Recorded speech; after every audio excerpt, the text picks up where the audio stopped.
This week on the podcast, I got Keegan Hollrith. He's a friend of mine who I originally met working at one of the gyms where I train, Wasatch Fitness Academy.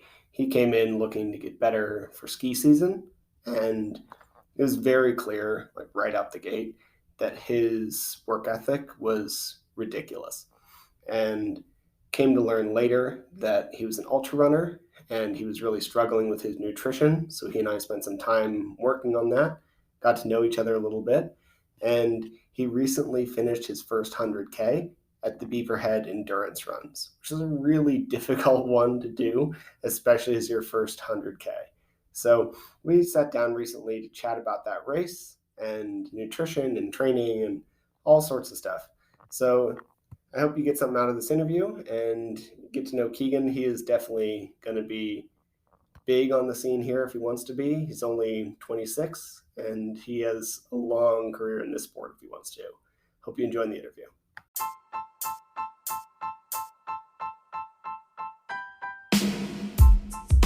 Welcome to the Eat Well, Sleep Great, Run Far podcast. My name is Will Frantz, and I'm here to help you go farther, faster, and longer without injuries, gut problems, or giving up your favorite foods. Today, we're going to have a short interview with Keegan Hollrith. He's an athlete I've known. We originally met at a gym where I work, and he recently finished the Beaverhead 100K, which is a pretty brutal run up in Idaho. And we have a pretty hard stop in about 20 minutes due to, shared work responsibilities, but I wanted to get him on the podcast and talk about hard running shit.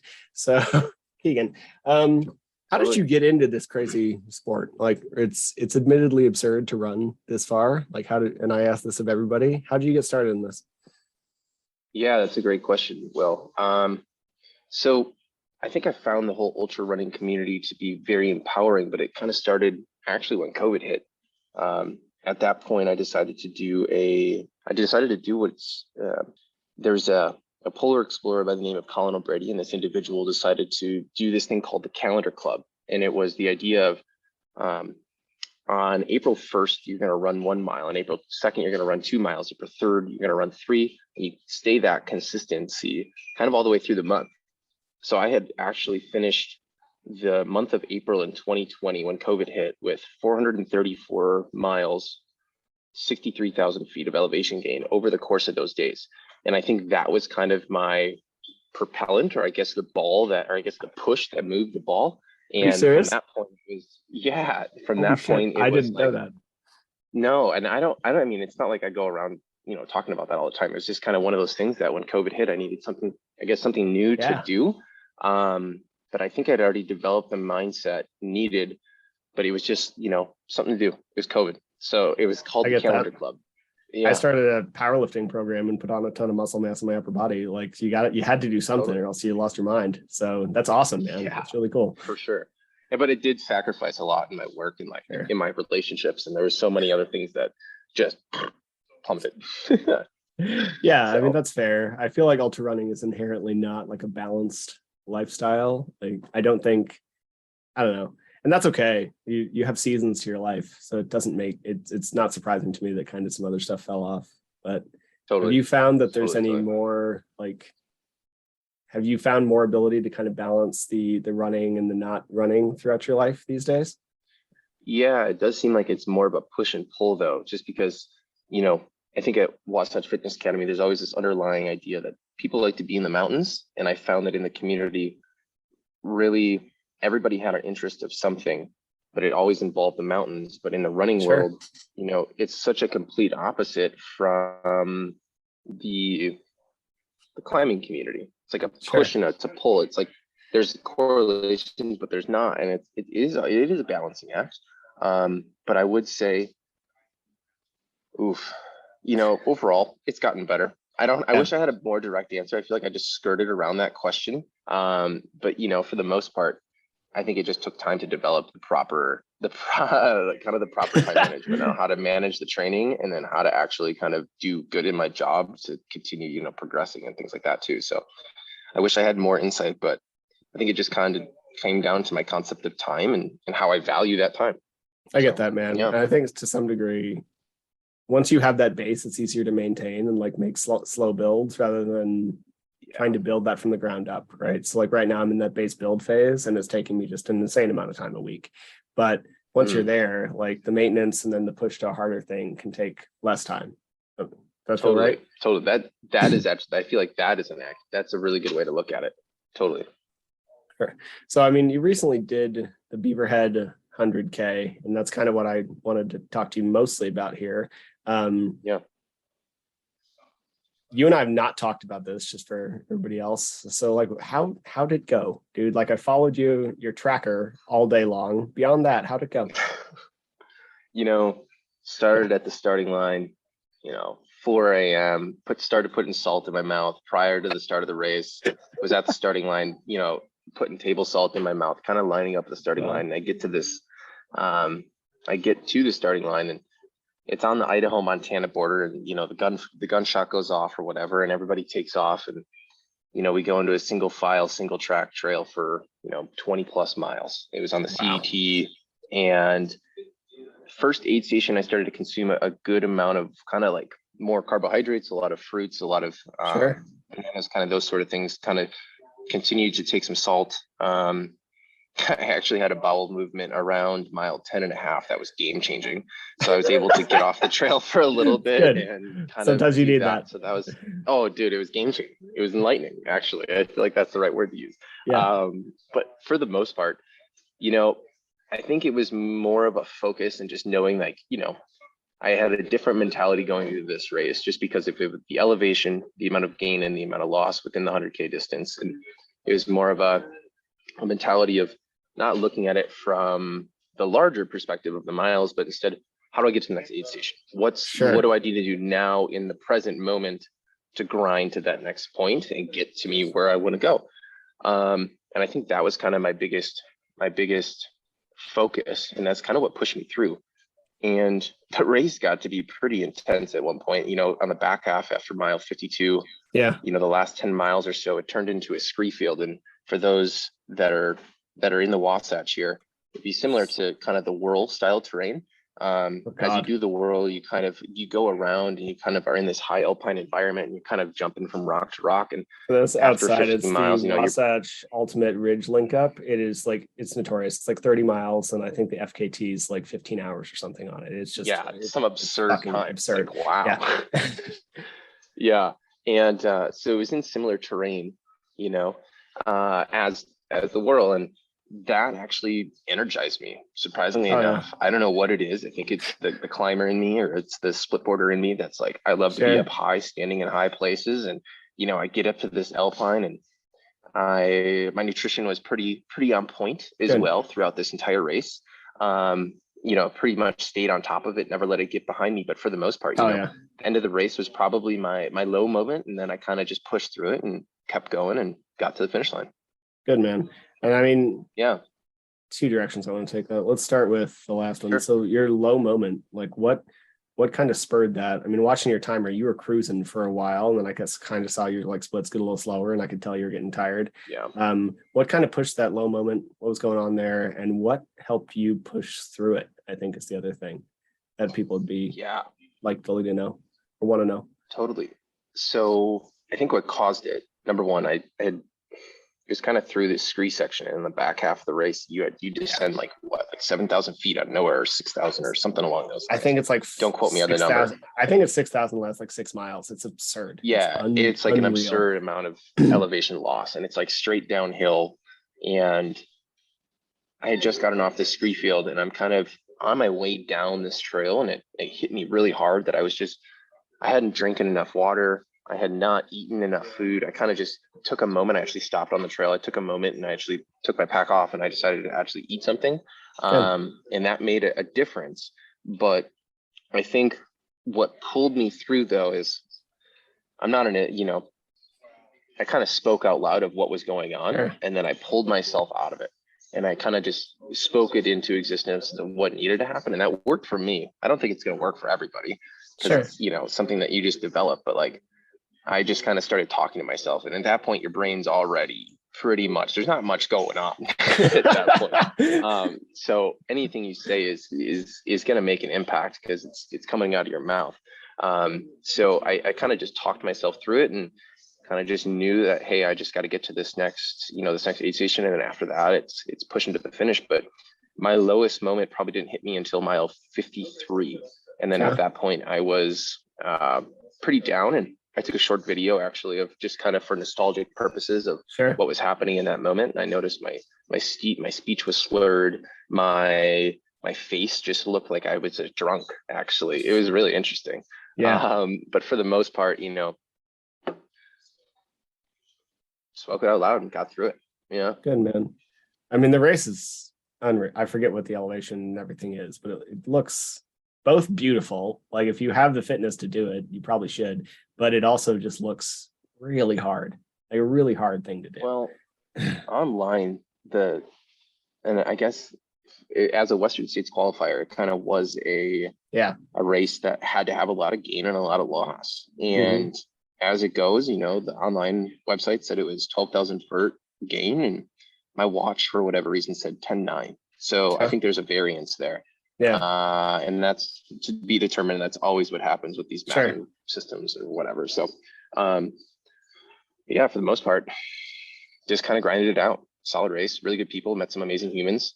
And awesome, I think it really comes back to the nutrition. Surprisingly enough, I think I stayed ahead of it early enough in the race where I stayed consistent. I allowed my body to know when it needed the carbs. At one point, I started eating bacon because it was at an aid station. I was like, this is life-changing. It was salt, it was fatty, it was protein. It was exactly what I needed. And I took a handful of it and I put it down the hatch, and it kept me going to the next spot. So yeah, it was pretty cool. I mean, that's awesome, man. I mean, you clearly know this, but people listening to this don't. The reason you and I started working together on running is because you kept bonking in the mountains, right? Like after a couple hours. So the fact that you just crushed, what that take you for? What was your time on this? So I don't overshoot you. 18 hours. Yeah. So the fact that you did like 18 hours and managed to make it through that without really hitting a hard wall is incredible in less than a year. Yeah. That's awesome, dude. Facts. Yeah. So what did you do? I would say it contributes. Yeah, I think it actually contributes back to what you and I had kind of had these longer conversations of like testing and going out and applying these ideas, and it doesn't work. How does it work? How did it affect your body? And I kind of had my own notes and my own thinking and kind of taking a pretty logical approach to it. And I think it made a huge difference. But from a nutrition standpoint, I feel like that's number one. If you're going to try to do these things, I think that is always going to be number one, because that bonk is just hard to overcome once you hit it. Totally. It's brutal, man. It's like you're going to struggle to dig yourself out of it. Did you have any gut issues through this whole thing? I had some gut rocket at one point, but I think I was just dehydrated. So I downed a flask and kind of just kept going, Yeah. When your elevation is so high, I guess that makes sense. Yeah. When you've worked with, I guess some of the other people that you've worked with, do you find that they've kind of experienced a similar issue? Does it always come back to nutrition, or is it more of a fitness thing? I mean, it's both. And and those two things play into each other. Like the fitter you are, the more variety of things you can eat. Like there's someone, his name's Chris. I helped him get through Boston qualifier, and in the process of that, he ran the Antelope 50 miler, and he's a savage. Like he qualified for Boston. His fitness is way higher than mine, so he can eat like quesadillas and peanut butter all day long while like cruising a 50 miler. Whereas like for me, it needs to be highly digestible carbohydrates because I'm not fit enough to do that. Sure. And it very much comes back and forth. So like I would have to be walking to be able to eat bacon while running. Like it's just not a thing. Whereas for you, that was a like life-changing thing in that moment. And those two things play together. That said, like I would say nutrition plays probably a bigger, and if we're going to say that, including like sodium, hydration, like all the things that play into that, probably a bigger role than most people recognize. Because a lot of the time you just get used to kind of feeling like shit when you push really hard. Totally. Something I've always been curious if there was science behind it. What are the effects for specifically watermelon? I don't know what it is, but it seems like that is like the hottest commodity in these things. It's like everybody wants it, everybody needs it. And it's like, if you got it, you're the guy, you know? It's like a drug dealer. Got the watermelon. Oh man. Yeah, I mean, there's something to that for sure. And it's kind of funny that you say that. I mean, like, I know that's a big thing for a lot of runners. I very honestly think that the main factor is it forces you to consume a ton of water, because it's like 95+% water. And as a result, you just ingest a lot and avoid dehydration. There's some sugar in it, but it's like a garbage source of calories, really, like ounce for ounce. But it is an incredible source of fluid. And I think it just tastes really good and helps you hydrate really well. And yeah, like there's also lycopene or something in it who gives your muscles a little bit of a boost, but we're talking like you'd probably have to eat 4 or 5 slices at every aid station for it to add up at all. Some people do that, but for the most part, I think it's just a like fun way to hydrate. Yeah, and not only that, but I think it's a mental thing too, right? It kind of reminds you of being a kid. Maybe it kind of gives you that uplifting. Yeah, it's just kind of like totally is a mood booster. It's kind of nice. Absolutely, man. I mean, sometimes that plays in more than I think we give credit for. Yeah, totally. So, like, what did you said it was such a big change. Like, what did your nutrition look like throughout this race? Like, obviously bacon at some point, but what else were you using that seemed to work out? Yeah. So kind of just reflecting on that. So, you know, so the race was really split up into there's hard cutoffs, you know, just like every other race. Yeah. But the race was set up in 2 different sections. The back half was harder than the first half. So the first 30 miles were going to be a little bit easier, more mellow, rolling terrain. And then the back half was much more steep, alpine, kind of high in the ridge lines between 9, 6, and 10,000 feet until you descended to the bottom. So the first half, I put a really hard emphasis on peanut butter and jelly sandwiches, just like simple things that I could just put in my gut. And then additionally, like goo packets, honey stingers, and kind of maintaining that through that first half and making sure I eat enough. Nice. So my timeline actually was very much so shorter. So my if you were to look at my split and the first half of the race was a lot slower. I'd use that time to just go through the race. I didn't want to move quickly. I'd rather just wanted to move efficiently versus the back half. I had to kind of do a little bit of both. But really, I think it stemmed down to just utilizing what was at aid stations. And then I had my own system of just, let's say, remember at one specific point, I started to eat what did I have? I had like a ham and cheese with turkey and lettuce, and I like ate half a sandwich, and it was game changing. I was like, this is what my body needed, and it was really good. And then honey as well was also something I started to use too.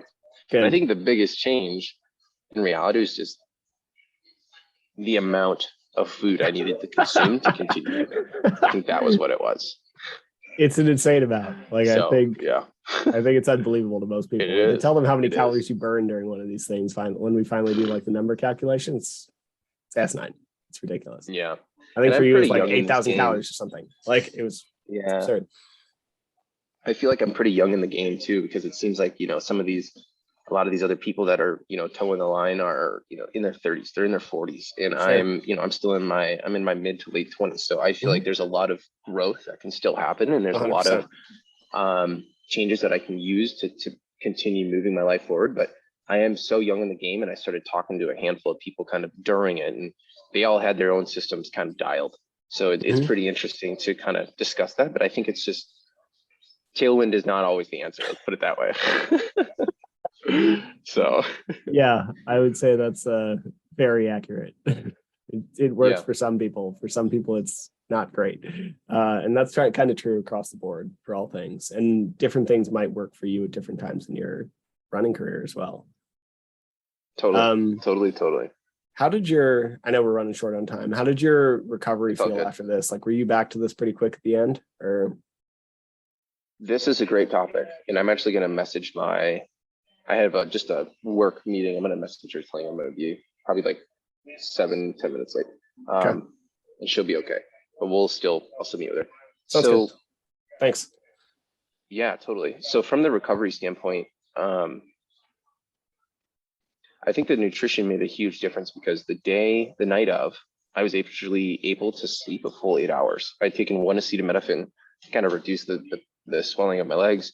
And it kind of knocked out that evening after I'd eaten a baked potato or something like that. So I was actually able to get some rest. And the following day I woke up and not nearly as sore as previously.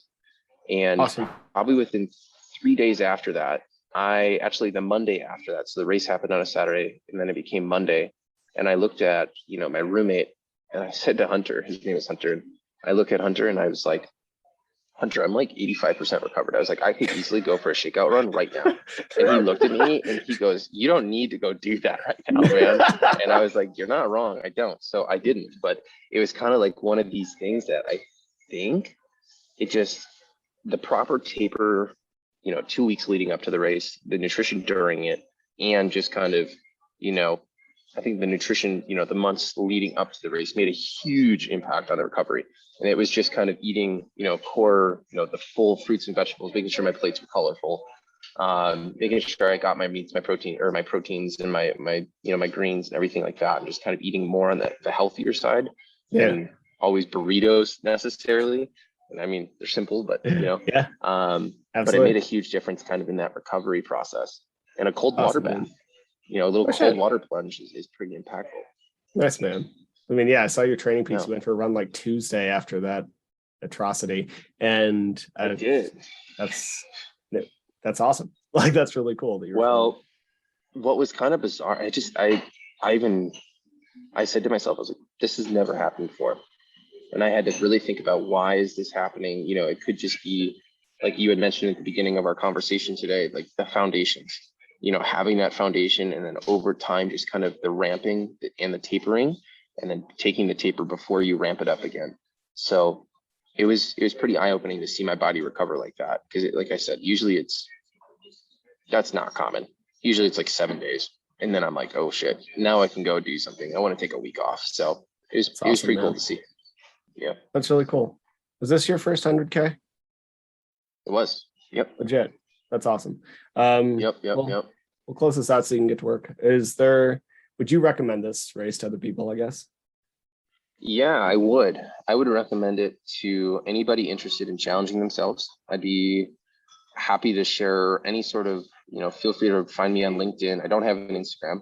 I'm on Pinterest, I'm on LinkedIn, kind of these places, pretty active in there. But for the most part, I also have Facebook. You can reach out to me on Facebook too.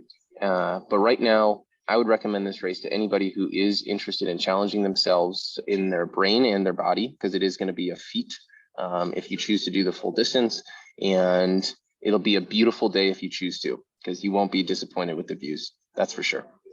That's cool, man. And what's next? Yeah. What are you looking at? Do you have any big things on the line? You're looking towards winter? Like, what's next in your calendar? Yeah, that's a great question. After finishing this, I had a couple ideas of like what's next, and I started to look at ultra sign up, and I started to look at what races were occurring. I wasn't really putting anything too heavy as a goal right now, just because I have this injured wrist, and I think that's going to be number one. But from a winter perspective, it's getting ready for splitboard season and getting ready to walking on the ridge lines, dropping in lines. So it's just going to be another good. Hopefully a good season if I can heal up. Who knows though? Sometimes things, impromptu things here in Salt Lake always pop up. So who knows? But right now it's just kind of staying healthy, keeping the fitness pretty solid, and seeing if I can get this wrist healed. Awesome, man. We'll get there. You'll definitely get there. It's just it's a pain, but you'll be ready for winter. Totally. Cool. So thanks, man. I appreciate it. I'm going to end this recording and hang out for a sec. But thanks everybody for listening to this. I appreciate it. And I'll attach Keegan's Facebook links in the notes in case you want to talk to him about the 100K. And thanks so much for being here. Appreciate it. Thank you for listening to the show. To be clear, I'm not a doctor nor a registered dietitian, and nothing you heard was medical advice. You should always speak with a qualified medical professional before making any changes to your training regimen. If you enjoy the podcast or found it useful, please take a couple seconds to give it a rating or share it with a friend. Every little bit helps. And if you want more of this information, Please head to the Trail and Ultra Running Nutrition group on Facebook. You'll be in good company with other like-minded people who like to do hard stuff outside.